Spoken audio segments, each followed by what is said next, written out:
Hi, I'm Terrell Turner, the host of the Business Talk Library, and today I have another guest on that I think has a lot of value to share because, as many of you that watch the show and listen to the show, what you've known is one of the things that I think is very, very essential to if you're going to run an effective business and lead an effective business, you got to be able to marry finance with data. And so I am very, very honored to have Khaled Chowdhury on, and he is a expert in the space of global finance as well as data analytics. So welcome to the show, sir. All right, I'm going to steal a word from Tim Ferriss. After that introduction, everything's downhill. Uh,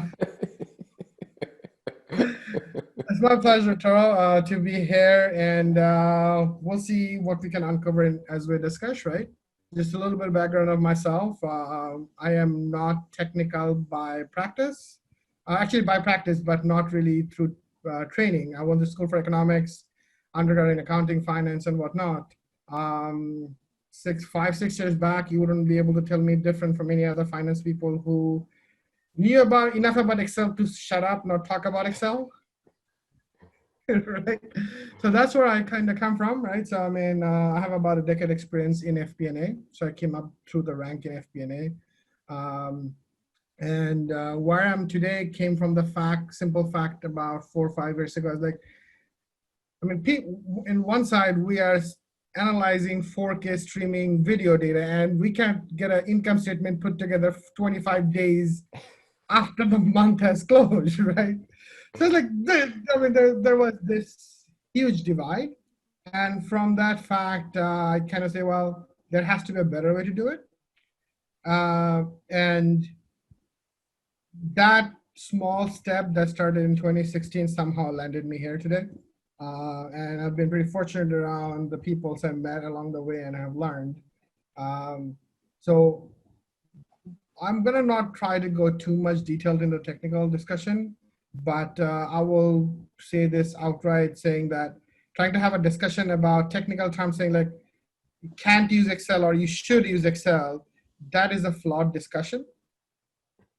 And after doing this for about 5 years and so, the question is not Excel or this or that. It's usually Excel and something else. And that and is mandatory at this point, right? So after looking at all kinds of amazing tools for last 5 years, I still haven't found something that is as flexible as Excel.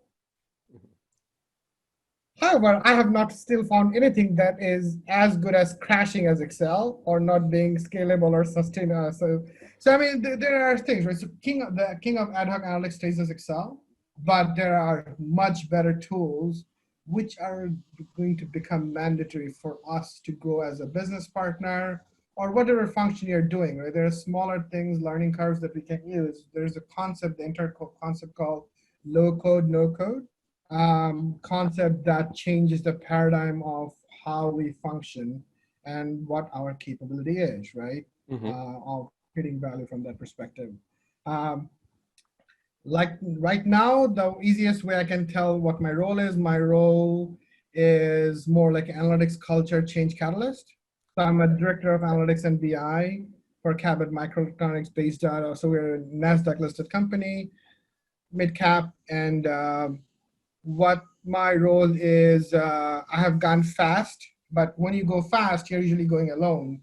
Now I'm trying to go far together, trying to change the culture of the company. And for me, culture is people. It's what people do when people are watching and what they do when no one's watching, right? So essentially, that's where the culture comes down to, right? So I'm pretty passionate about what I do it because I was fortunate enough to see the wave of fourth industrial revolution coming, right? And I was like, I can get swept by it, wait for it. So I just decided to become the part of it.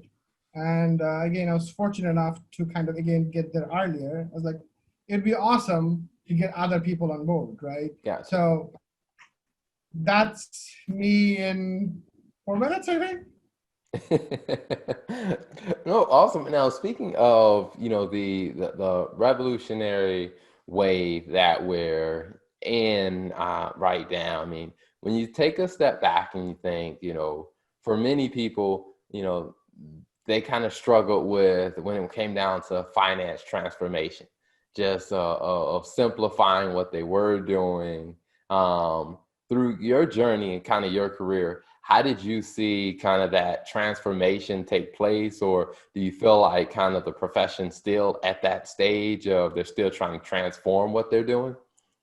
So I'll tell you honestly, so my approach is very different than regular approach. So I'll tell you that.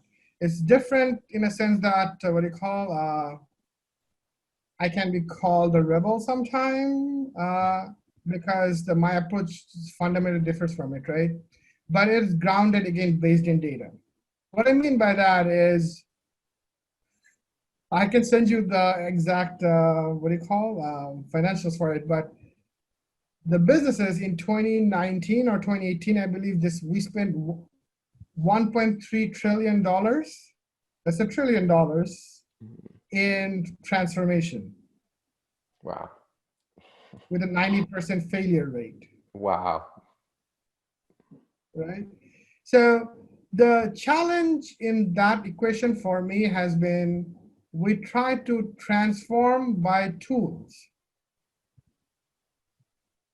The problem is the tools actually have matured, but our skill set and mindset have not.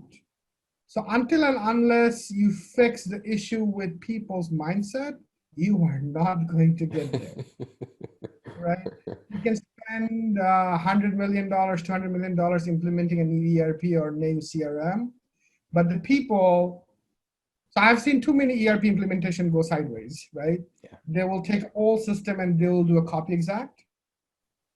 So you just copied your problems from a small, easy system to a very complex system, right? So you were throwing out garbage at, what do you call it, 1 ton per hour, and now you're throwing out 100 tons per second, right? So that's been what my experience has been. So from transformation perspective, what I've seen being successful is if we change the main perspective, changing people's mindset and skill set, right?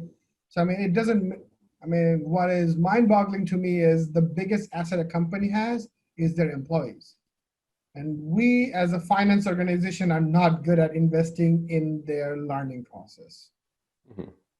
I would definitely have to agree with that because I remember when I was at General Electric and I was in a segment, I was the business leader for a small segment, and that was a segment they wanted to start the transformation, I guess, pilot transformation with. And I remember having like early conversations with the leadership team, and I was telling them like, okay, before we do that, I need about 4 months to kind of get the right mindset. Because I mean, coming from an audit process, like I'm like, there's things that I knew we needed to clean up in our process. Because I'm like, if we transform this process, we got a crappy process, we're just going to transform it, put a crappy process in a brand new shiny tool, and we're just going to get more crap on the back end. And I think that with going through that process, I think there were a lot of people who were so focused on trying to get the end result, but they didn't really think through the fundamentals of if the process is broken or if the way people think about it, like you said, is broken, it's not going to be beneficial to transform this. You're just going to speed up the amount of crap that you have coming out of the system. What reminds me is like a video of saying trying to fix something in production. Kind of like when a train is moving and you're trying to put down the, what do you call, rail line in front of it, right? Guess what? It's gonna ram you over, right? So there's two ways you can fix it. Either having the exact mindset you transform before you, what do you call it? You fix the conceptual process before you go to the new tool, or you make an understanding that you're gonna go to the new tool, you're copying it exact, and you're gonna fix it there. Because what happens is the reason transformations fails is because, again, you can fix stuff in production. It actually has to be fixed before it gets into production.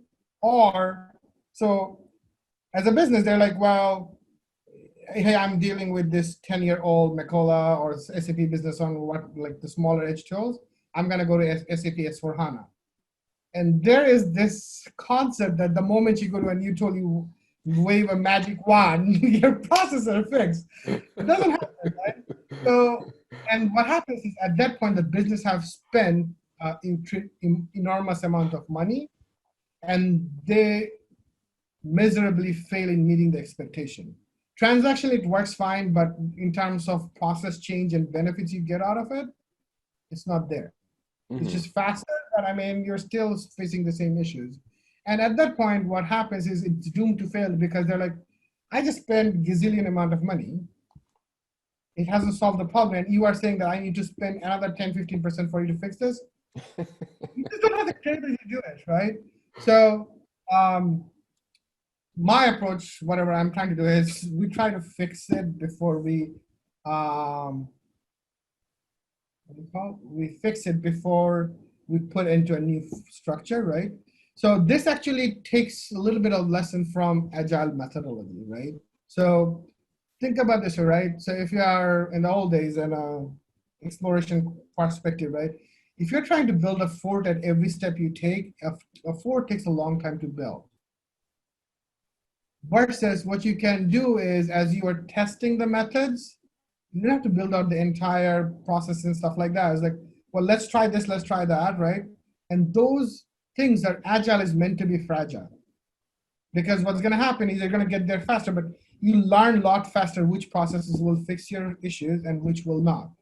And then the intention in that scenario is you have not spent a ton of money or effort trying to build out a solution.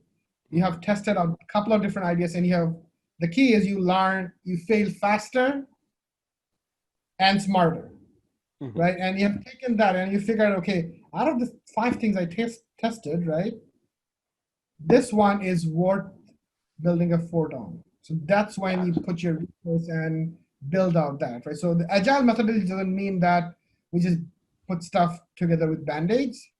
We put stuff together with band-aids first to see is like pressure test which process actually works.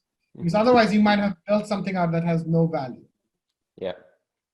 So that's where the approach is what you call like we're actually in the process of launching what you call focus group if Okay. within accounting, right? So now my what do you call responsibility actually has gone over finance, outside of finance into other areas, but still we're building a focus group.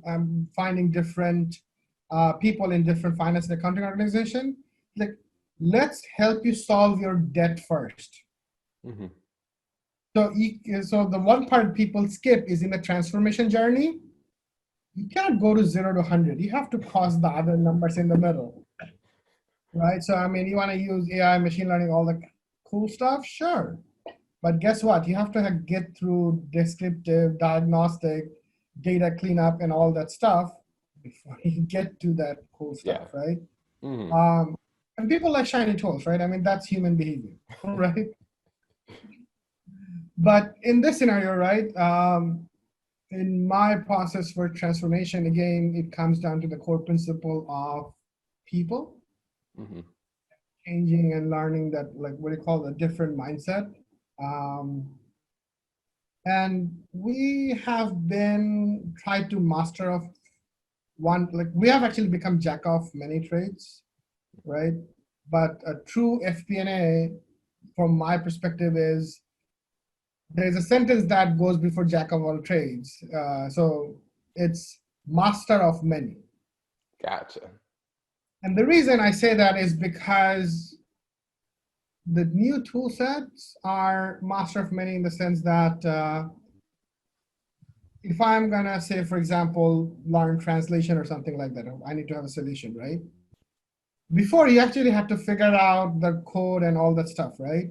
Hmm. Now there's a simple API that you can call and it will translate it automatically for you, or it will construct the data what language it's in on its own.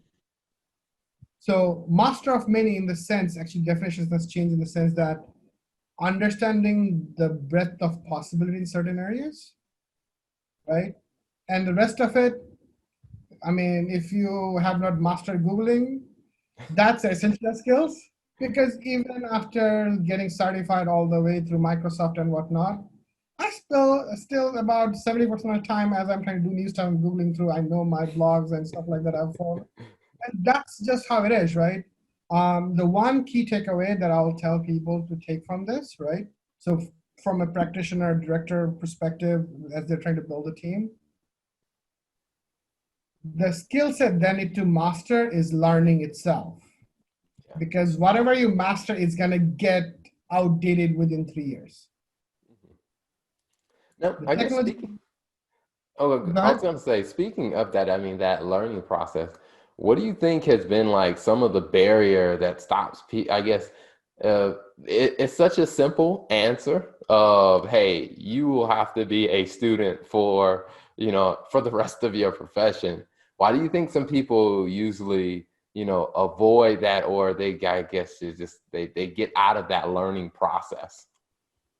So I think law of inertia, right? So thing in motion stays in motion, things not in motion needs external force, right? External motion, right? So see, again, it comes back to the mindset, right? So in the old day, the mindset that we're taught, you go to college, you learn this, and then you start this life and what do you call professional life, you maybe get a certification and whatnot, and there is cadence to it. Gotcha. However, the world we live in is volatile. And one thing that I can promise is not going to be less volatile tomorrow, right? So in that scenario, that perspective has to kind of be up, what do you call change? Because see, change is not easy. So I'll tell you that what do you call people say change is easy and whatnot. Change is not easy. It's not our nature from a survival. If something is working, see, it is very counter. The change sometimes is very counterintuitive Yeah. because if you think about it, is if it's something working, why fix it, right? And little bit of it is boiling frog syndrome. So I don't think it's exactly true, but the way the concept goes like, right? So frogs can adjust the body temperature, right? Hmm. So if you put it inside a pot and start boiling it, as the temperature goes up, it releases heat of his body to kind of adjust to the water and whatnot. But by the time it starts actually boiling, where it can no longer be, it has let go of its entire strength for it to jump out of it, Yeah. right? Wow. So sometimes you get caught in that trap, right? So we're like, you know what? Well, it changed a little bit. I mean, that means I can just do something around it, get someone else to look at it, and you survive. But and then you hit something like the major shift in software capabilities. And the kicker of all, what transition would have taken 10 years is COVID, right? Hmm. So, I mean, I asked a simple question to business, right? Say, even if you have the greatest CEO in the world who cares about their employees, right? I think they have the responsibility to make sure that they don't waste money or actually keep the company afloat, right? Hmm. So when the push comes to shove, they will cut costs. So unless you're creating value, people will be shown the door. And as you can see that it's happening now, right? Yeah. As the bottom line keeps getting tightening and tightening, the market is gonna go through a shift. But I'll tell you something interesting that from one perspective, there's a lot of people out of job, but there are certain skill set we cannot find enough people, Yeah. Yeah. Now, right? speaking of that, I mean, when it comes down to a finance person, because I think that, from what's demanded of your finance professionals has definitely evolved, as you said. Like there's more, I mean, a lot of things that we used to do that were very valuable. Now there's a system that does it. What would be some tips or different types of skill sets that you would tell, hey, finance people, these are new things that we got to go back into the learnings and start adding these skill sets to our tool belt? So what do you call? I'll send you what do you call a picture that Mhm. perfectly simplifies it, so you can put it in there as well. Okay. But the way I call it is left brain versus right brain. Or see, when we are talking, right? You don't only talk from one side of your brain; you use both sides. And what I kind of oversimplify in the sense that from a left brain versus right brain perspective is Left brain said think about it as most rational technical part. Right brain is the other part, which is partnership and all that stuff that comes with it. As a finance professional, we cannot be sitting behind our desk anymore, Gotcha. right? The reason is if your job is to sit behind your desk and check boxes, guess what? A machine is faster than you, right? But the reason we live in really exciting times, right, is because the paradigm for us to add value has changed, right? The concept of bean counter kind of goes away. You kind of become you become an advisor. You get a seat at the proper table now. But for that, you have to kind of master two sides of the brain. Not really master, you actually have to ground yourself in both, right? The reason I say that is because one without the other doesn't work. Yeah. So I'm a big, what do you call, a fan of Andy Card, what do you call?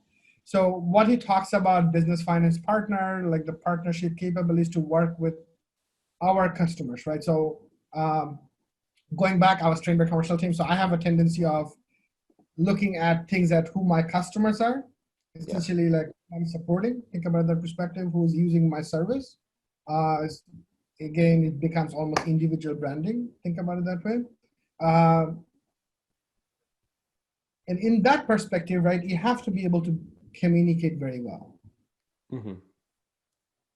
You have to be able to maintain a relationship, right? And because what happens is true change happens in business when we can communicate the need for change or need for correction or need for whatever we are doing, right?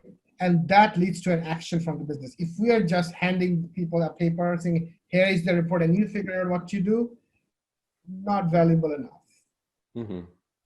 Rather, you build that partnership like, hey, Jim, what do you call, let's look at this, what do you call, yield issue.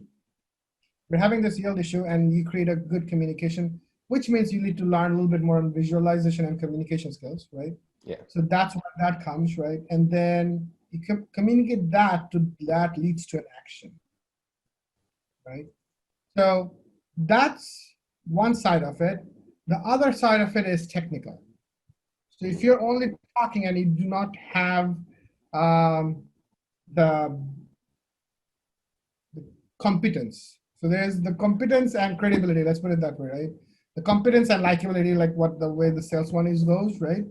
You have to have anchored in both, in the sense that in the technical side, we have to learn our financials well enough. I mean, if people are throwing you off guard on your 3 financial statements, you have a problem, right? But that is not good enough. We have to learn a little bit more on statistics, a little bit on basics of data literacy, right? Being able to use it, right? So, I mean, you can have technical team members that can build stuff for you, but you have to understand that VLOOKUP and index match discussion is not the end of the world. There are better things that joins and stuff that deals with much bigger data and whatnot. There's data types, binaries, and all kinds of stuff. What do you call the text binaries and all kinds of stuff that comes with it, right? You have to have a basic understanding of those, right? Like for example, the statistics part, I say the simplest thing for that I try to get people through is correlation is not causation. Not correlation doesn't mean one causes the other, right? So that's why I always lower the amount of statistics exposure, right? Is because we are not designed to think like a stat, right? So I mean, what do you call? So from that perspective, I think making that translation for the business, right? So having that technical understanding to get to something and being able to communicate in a way that leads to an action, right? And guess what? That's what creates value, right? And personally, I think finance, so like I said, our old skill sets are getting outdated faster than we would like. But the other part is the birth of the new hybrid. Finance actually is in an awesome position to master it. Yeah. So if you kind of think about it, we know the business, right? So how the business makes money. We know the financials, right? We know the information of the company, right? Even if whatever the system says, we know how to fix it to get it to fit our TV or whatever report we're trying to do. Yeah. The part that we were lacking is in technology. The low code, no code changes that game significantly. And for us to be a more valuable partner, need to have the soft skill as well. Hmm. Does that give you a decent understanding of what my approach is to that? Yes.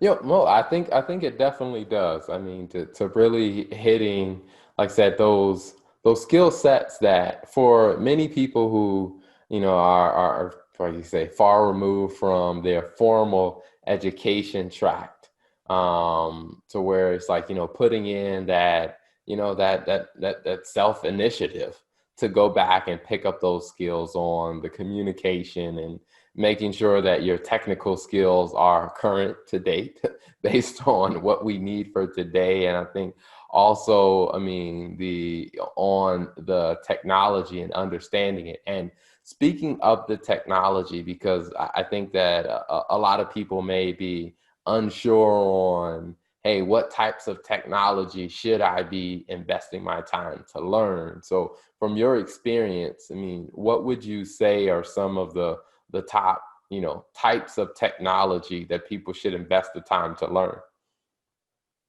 So the first thing I'll tell them to do is pick anything, whatever you want, and try something today. Right? So we'll talk about a couple of tools in a second. Pick one, Google it, get an introduction. It's free on YouTube. You don't even have to spend $10 on Udemy on it, right? And see what it can do. The key identifier for success for me is who has the drive to help themselves. Yeah. Right? So you're not going to master something in a day. You're not going to master something in 10 days. But what's going to define if you're going to master something in 3 months or a year is if you get started or not. Gotcha. And whether, right? So when I look for my team, I have 3 requirements. I look for people who are curious, right? I look for people who are humble. Reason is, if you're not humble, that's your first criteria of learning, because the fact that you're trying to learn is because you don't know enough, Hmm. right? And the other part is grit, whether you can stick to it or not, right? Because you're going to get roadblocks, and that's why I kind of say you need to get early wins. That's why I say don't try to eat the entire thing at one shot. Get small things that what you're going to learn today, how's that going to make an impact, right? So with that said, right, so in terms of technology, I think so I'm going to talk about one category that we usually know well about is what I say data generation stage. So essentially things that generate data. So whether you're talking about ERPs, right? So if someone wants to learn more about ERPs like SAP, Oracle, and whatnot, CRM like Salesforce and stuff like that. So Hmm. and then for us, there are tools like Blackline, right?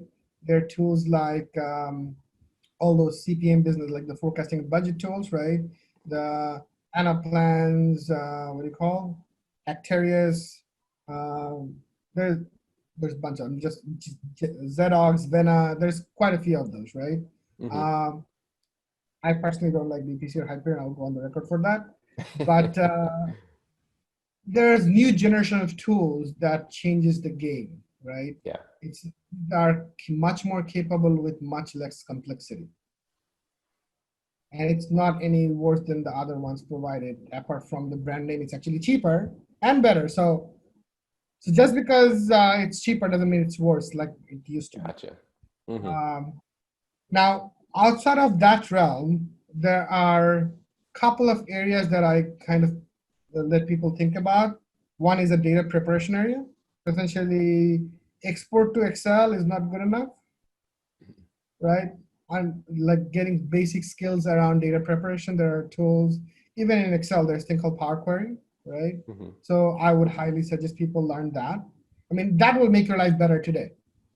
Power Gotcha. Query is something that will make your life better today. It comes standard in Excel now. It is the foundation as you get into Power BI and whatnot. Did a little bit of data modeling and whatnot, and then visualization is a key skill. So for example, Power BI, Tableaus and stuff like that, that doesn't restrict you to the square cell blocks, Hmm. right? You can visualize things differently, and that makes a difference, right? At the end of the day, numbers are also visualization, but you're asking people to read through all the numbers, figure out which one is max, which one is min, which one is out of trend, and then make an answer versus you do something like an IBCS chart, which says, well, this one is a red bar, means I'm off. It tells you how much I'm off with the percentage and whatnot. Okay. It requires less effort on the consumer side. But the toolset that I just talked about in this area is what I call insight, Hmm. right? So Power BI, so my specialty is obviously in Microsoft area and it's in Power BI and whatnot. That is insight. So you have to know about it, don't have to master it, you have to know about it. There are the two other areas that I think we can have significant value. The other one is automation, Hmm. right? So that there are things like Blue Prism, there's a bunch of other stuff, right? You don't want to learn that. I mean, go Google Power Automate. It comes with Microsoft. It's more than likely if you have Office 365 license, you have a free license already paid. Okay. For example, simple stuff like when I get this email, take this file, put it in over here, email that person and whatnot. How much value does it create when you do it manually Hmm. versus the system doing it on its own? But that realm of possibility has also changed. So the other pillar say is automation. And the other one that we kind of think about is a lot of times in accounting and finance, we kind of get used to, we build processes, right? We enter Yeah. this over here and we're trying to maintain stuff. We'll do this in Excel and whatnot. I guess we do everything in Excel. Um, there's another concept called apps. So which lets you take action on something. So Okay. I gave insight, I automated stuff. Now it's like, I need to say, well, why is this AFE behind, right? Can I escalate it? Can I go check if there is a reason? So essentially, when you marry all these three, you get a business finance technologist, meaning you know the finance organization. That's the difference between technologist and a finance technologist, Hmm. is that you understand financials very well. You're capable of getting an insight. You're capable of automating stuff to eliminate non-value-added stuff, and you can provide the platform to get to an action. Hmm. Gotcha. Gotcha. Now, two questions before we wrap up. First one is, you shared a lot of wisdom, and I know we talked before that, sometimes you. But it's just battle scars, man. Now, is there any place where, like I said, where you share articles or just tips every now and then, or is there anywhere people can find you online or social media to see any of the latest things that you share? I think the easiest place to find me is usually on LinkedIn. So most of the articles I'll publish, I'll usually have a link in my LinkedIn articles and whatnot. So that's the easiest place for me to find. I do have a website of her blog that I've been kind of toying around with, which is not completely maintained very well. So Gotcha. that's something I'm working on, hopefully. Resolution 2020, right? New Year's resolution. So we should get that out hopefully by end of the year. So Okay. once that is up and running, that will also have all my articles and stuff like that in there as well. Gotcha, gotcha. Okay. And then the last question I would ask, and like I said, you provided a ton of value. So it will just cut it down to one. Usually I ask for two, we'll cut it down to one. What is one piece of advice that you would share with, business leaders that are trying to figure out how to leverage technology to improve the way that they're running their business? Invest in your people. Invest in your people, but in a very methodical way. You have to find your champions, and not everyone is meant to be champion for everything. All the fingers are not equal on your hand, right? You have to find your champions. You'll have to train them to change their mindset before you let them actually run the transformation. Um, so I will give you one part of it, right? So when I started this journey, right, the budget I got from the CEO was tiny compared to what the IT budget was to do something that was much bigger than IT scope.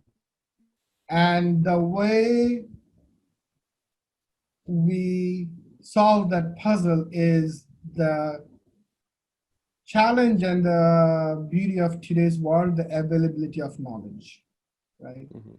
So one thing that I've done is instead of hiring a consulting company that just does consulting, I've found people who are the best in that.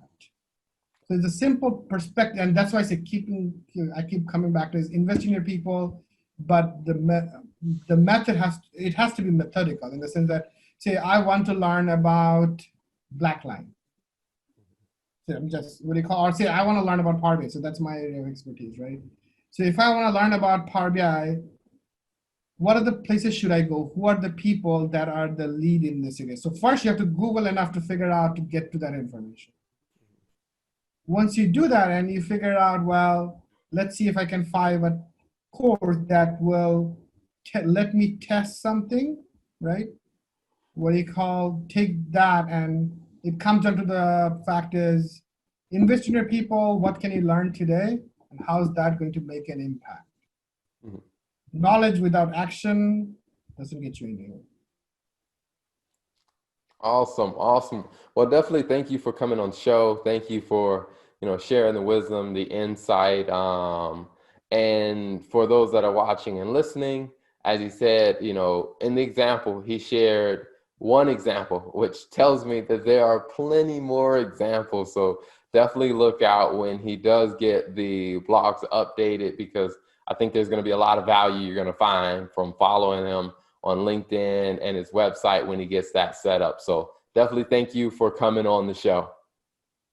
Thank you, Terrell, for the opportunity. And what do you call? As long as you're breathing, there is opportunity to move forward, right? And there's no better day to get it starting like Thank you for tuning in to the Business Talk Library. If you like our content, be sure to follow us on social media. And if you want to see more of our exclusive content, you can subscribe and become a member on patreon.com/Business Talk Library. Hey, the Business Talk Library is the place where business makes sense.